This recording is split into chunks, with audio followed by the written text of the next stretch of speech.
Society ఎలా తగలడ్డదంటే డ్రామాలు చేస్తారు చూసారా ఈ నాటకాలు, వాళ్ళని ప్రశాంతంగా బ్రతకనిస్తారనమాట. ఇంకా వాళ్ళే తోపులు ఇక్కడ.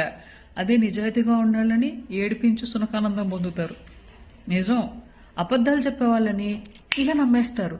అదే నిజాలు చెప్పే వాళ్ళని ప్రూఫ్ చూపించు అంటారు. మనం ఏదైనా ఎక్స్పీరియన్స్ చెప్పామనుకో, నీ బొందలో ఏడ్చో పక్కెళ్ళాడుకో అంటారు.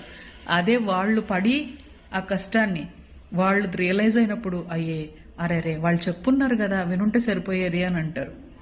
నిజమే కదా. ఏదైనా కానీ ఉన్నదాంట్లో సంతోషంగా ఉండి సావంటరా అంటే లేని దాని కోసం ఎగబడతారు. మనకి ఏదైనా ఇంత సిరి కలిగింది అనుకోండి, అంతే లగ్జరీ, మేము ఇట్లా ఉండవు, మేము కింద నడవం, మేము పైన నడుస్తాం అంటారు అనమాట. ఎండ్ ఆఫ్ ద డే ఎన్ని పోయినప్పుడు ఈఎంఐలు కట్టలేక రోడ్డును పడతారు. సో ఇలానే ఉంది సొసైటీ. చాలా మంది లైఫ్ స్టైల్స్ కూడా ఇలానే ఉన్నాయి. అవునంటారు కదంటారా? అనుభవించండి, అనుభవించి